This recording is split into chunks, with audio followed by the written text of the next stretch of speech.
Une pièce comme on a envie d'en voir tous les jours des acteurs fantastiques. Don Juan est un personnage de fiction qui paraît pour la première fois au XVIIe siècle dans une pièce de théâtre de Tirso de Molina. Joué en 1630, le mythe a été repris dans de nombreuses œuvres littéraires, musicales, picturales, cinématographiques. Hier soir, nous étions au Théâtre du Millefeuille, une mise en scène Ryan Saint-Germain vers une version courte, version andalouse, traitée comme un thriller existentiel. Et c'était au Théâtre du Millefeuille, à Marseille. Des comédiens fantastiques avec Natacha Ferré, Ken Michel Klaus et Jonathan Châtaignier. C'est la première fois que je vois cette pièce. Elle est une super mise en scène. Les personnages sont magnifiques, splendides. Ça roule, ça se déroule, ça joue bien.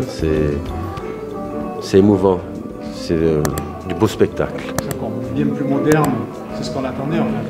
Oui, c'est surprenant. C'est surprenant. Moi, je suis surpris de la qualité et de la nouveauté de la mise en scène. De la mise en scène, oui.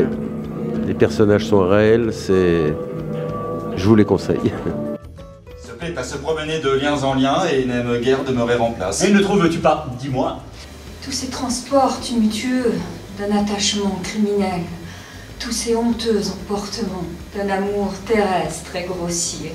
Je suis Ryan Saint-Germain, le metteur en scène. Et on avait une commande au départ, on pouvait monter le Don Juan. Moi, ça faisait longtemps que j'en avais envie.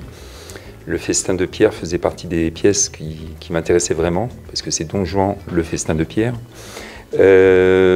Simplement, la commande nous obligeait, on avait des impératifs qui étaient que je ne pouvais prendre que 3 acteurs. Donc, j'ai fait la politique de mes moyens, et plutôt j'ai utilisé les moyens de ma politique. Et du coup, j'ai pris une actrice, Natacha Ferré, et puis Jonathan et Ken. Ken qui fait Don Juan, Jonathan qui fait Sganarelle. Et à partir de là, Natacha fait plusieurs rôles. Et puis j'ai été obligé de couper certaines parties de Don Juan, mais disons que c'est une belle initiation pour rentrer dans l'univers de Molière. Et c'est une pièce métaphysique, c'est une pièce sur une quête existentielle. Et c'est une pièce à la fois, c'est comme un thriller, enfin en tous les cas, je l'ai traité comme ça, un thriller existentiel qui se passe en Espagne, puisque c'est Don Juan, et avec Don Elvire. Et du coup, on est parti dans l'aventure, ça a plutôt bien fonctionné. Et à présent, là, on reprend au Théâtre du Millefeuille, pour une soirée exceptionnelle, sachant qu'après il y aura une trilogie de 3 pièces de Molière, les Fourberies de Scapin, le médecin volant et Don Juan. Donc ce soir c'est Don Juan et du coup c'est une version abrégée, mais j'ai essayé de garder l'essentiel et qui fait 1h15, 1h20. Et c'est un plaisir à voir. Dans la pièce de Don Juan, mise en scène par Ryan Saint-Germain, je joue Sganarelle, qui est l'acolyte, le compagnon de Don Juan, qui le suit dans toutes ses aventures. Ryan a à cœur de tirer le meilleur des acteurs. Il arrive à détecter en chacun d'entre nous le potentiel et il essaie d'en tirer le maximum. D'autant que c'était assez particulier dans le cadre de la pièce de Don Juan, puisqu'on a eu un délai assez court pour monter la pièce. On a eu un mois, un peu moins d'un mois, hein, tout est pour tout. Donc c'était très exigeant, mais je sens vraiment, à mon niveau, un autre niveau, vraiment. Enfin, j'ai vraiment cranté au niveau de mon jeu, de la manière d'incarner les personnages. C'était pas tous les jours simple, hein, bien entendu, puisque, comme j'ai dit, Ryan a à cœur à tirer le meilleur de nous-mêmes, et donc à des moments, il nous pousse à sortir de nos zones de confort. Donc c'est pas simple. Et c'est aussi la raison pour laquelle j'ai rejoint le projet. En tout premier lieu, je suis une Don Elvire très en colère. Voilà, qui vient chercher des explications et puis la colère monte et puis voilà. Il s'est marié et puis il s'est enfui juste après. Voilà, donc moi j'ai tout abandonné pour cet homme. Don Elvire a tout abandonné pour cet homme et ça va pas du tout. Il trouve toujours le bon mouvement, le bon placement pour nous qui nous va bien en fonction de nous, de moi, Natacha, et en même temps du personnage. Enfin, il arrive à créer une alchimie en fait entre le personnage et l'acteur ou l'actrice.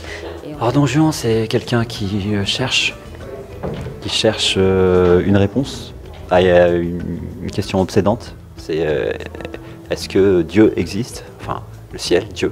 Est-ce qu'il y a quelque chose? Est-ce que les barrières sociales sont juste des choses qu'on se crée pour...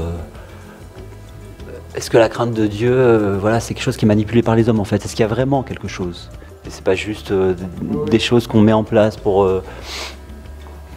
voilà, pour se rassurer les uns les autres. Et donc lui, il va tout provoquer en fait. Il va transgresser tous les interdits et il va notamment se focaliser sur les femmes. Entre autres, hein, parce qu'il n'y a pas que ça. Il tue quelqu'un, voilà, il provoque en permanence. Mais dans la manipulation, il se dit, le séducteur, il manipule beaucoup. Donc je vais juste en faire en sorte que cette petite chose qui nous fait plaisir, les débuts d'une relation, la reproduire jusqu'à ce que peut-être le vase déborde et que quelque chose se manifeste. La justice des hommes, la justice divine. Je vous aime, Charlotte, en tout bien et en tout honneur. Pour moi, je ne tiens plus à vous par aucun attachement du monde.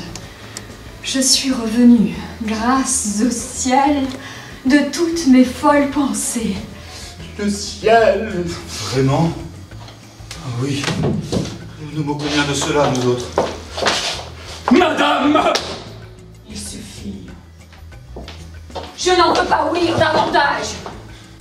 Les amis, vous avez été nombreux à regarder ce reportage. Merci à vous pour nous soutenir. Partagez la vidéo, likez, commentez, abonnez-vous et activez la cloche. Ensemble, faisons grandir cette TV Sud, cette communauté et une très belle journée à tous.